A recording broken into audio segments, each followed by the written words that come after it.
So the movie begins straight to the point. We meet Yoshimi, who's the main character, and her daughter, Akuko. Yoshimi is a single mom, and she's going through some seriously messed up stuff with her divorce and a custody battle for Akuko. Her ex-husband and his lawyer are trying to prove she's mentally unstable. It's revealed that Yoshimi actually had a messed up childhood herself. Her parents got a divorce, and they were so caught up in their own drama that they basically ignored her. This made her really depressed and lonely, and she's been in therapy and on meds for it. She's fighting hard to get Akuko's custody, and she doesn't want her daughter to go through the same kind of stuff she did. Because of the custody battle, Yoshimi needs to prove she's financially stable. The problem is, she's a proofreader, and her salary is super low. She can't afford a big, nice place, so she's on the hunt for a cheap rental apartment. So, Yoshimi goes to check out this apartment in a really isolated, old building. The place is just super sketchy. As they're going up in the elevator, water is dripping from the ceiling. It's gross. We see a quick shot of the building caretaker watching the elevator on a security monitor, and for a split second, he sees a ghost of a little girl inside. He brushes it off like it's nothing. The apartment itself is a wreck, but since it's cheap, Yoshimi takes it. They move in, and right away, the water leak from the ceiling in the living room starts up again. Yoshimi complains to the caretaker, but he's a total jerk about it, telling her that's what you get with old buildings. She tries to put a bucket down to catch the drips, but the leak just gets bigger and bigger, like a whole puddle of water starts forming. She decides to go up to the apartment above hers, thinking maybe a pipe is leaking. She knocks and knocks, but no one answers. As she's about to leave, she sees a little girl standing in the hallway. It's the same ghost girl from the elevator. Suddenly, the girl just vanishes. After that, things get super weird. Yoshimi starts having migraines and can't sleep. The tap water gets all dark and gross, and the elevator buttons start glitching out. One day, she's late picking Akuko up from school. When she gets there, Akuko isn't there. Yoshimi starts to panic, and she notices a missing person flyer on a nearby elevator for a little girl named Mitsuko Kawaii. Thankfully, she finds Akuko, and they go home.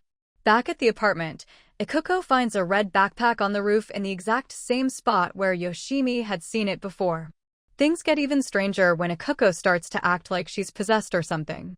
She sees the ghost girl at school and faints. Yoshimi rushes to the school, and while she's talking to Akuko's teacher, she sees a drawing Akuko made. It's a drawing of the ghost girl. The teacher says the drawing is of a former student, a girl named Mitsuko Kawaii, who disappeared a few years ago. The teacher even mentions that Mitsuko was last seen wearing a yellow raincoat and carrying a red bag, the same bag Akuko found. That night, Yoshimi has a terrifying dream where she sees Mitsuko walking toward her building. She wakes up to find Akuko is gone. She searches for her and ends up on the floor above. The door to the apartment is wide open. Inside, the floor is completely flooded, and all the taps are running. She finds Akuko standing there in a daze. She also finds a photo of Mitsuko, realizing this was her apartment. Yoshimi decides that's it, she's out of there.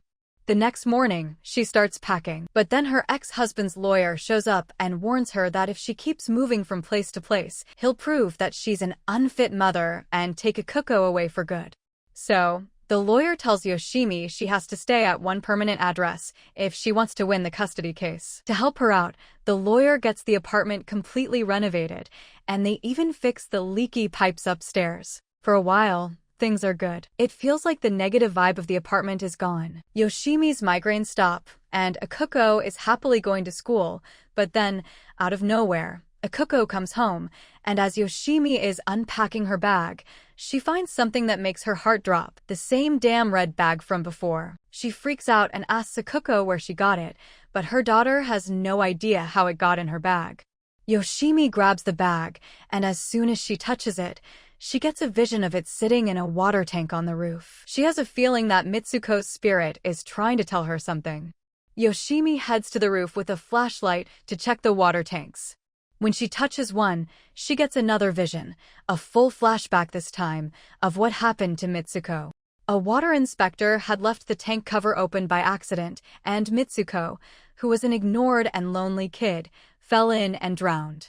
No one was there to help her. Downstairs, things are going sideways. The bathroom faucet turns on by itself, and the tub starts overflowing with dirty water. Mitsuko's ghost tries to drown Akuko. Just then, Yoshimi runs back and gets in the elevator. As soon as she does, water starts pouring down from the ceiling. When the elevator doors open, Yoshimi is outside, and she sees Akuko with Mitsuko's ghost. Yoshimi knows Mitsuko won't let them leave. She makes a devastating decision. She'll sacrifice herself for her daughter. She gets back in the elevator and tells Akuko to run.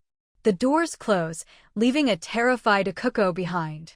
When Akuko gets to the elevator, it's already full of water and there's nothing there. The movie portals forward 10 years. Akuko is a high schooler now, living with her dad.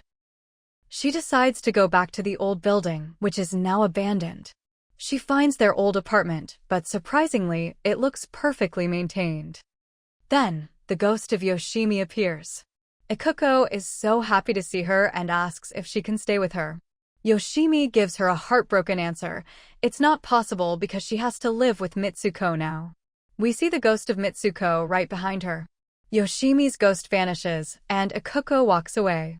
So, the film's pretty straightforward, but let's break down a little bit more. Mitsuko was a lonely kid who felt neglected. When she saw the strong love between Yoshimi and Akuko, she became jealous. The movie could be saying that she wanted to take Akuko away and have a mother of her own. Yoshimi realizes this and sacrifices herself to save her daughter from the same fate, giving Mitsuko the mother she always wanted. Another way to look at it, and this is a bit more far-fetched. The movie could be a metaphor for Yoshimi's own mental health struggle. The dark water represents her depression and her fear that she's not a good enough mother and will pass her trauma onto her daughter. The ghost isn't real, but a physical manifestation of her own fears. By sacrificing herself, she's not just saving Akuko from the ghost, but from her own inability to be the parent her daughter deserves. She's choosing to end her struggle so Akuko can live a normal, happy life with her father. Both directions lead to the same core message, emphasizing the unbreakable, self-sacrificing bond between a mother and her child. In the end, a mother's love triumphs over everything. Let me remind you of strongest forces in the universe. A mother's love for a son, a father's love for his daughter, then comes sister's love for her brother and brother's love for his sister, and so on. You get the idea. Now one can have his opinions, but if you think deeper you'll understand number 1 and number 2 is true. Feel free to discuss in civilized manner in the comments. Thanks for watching.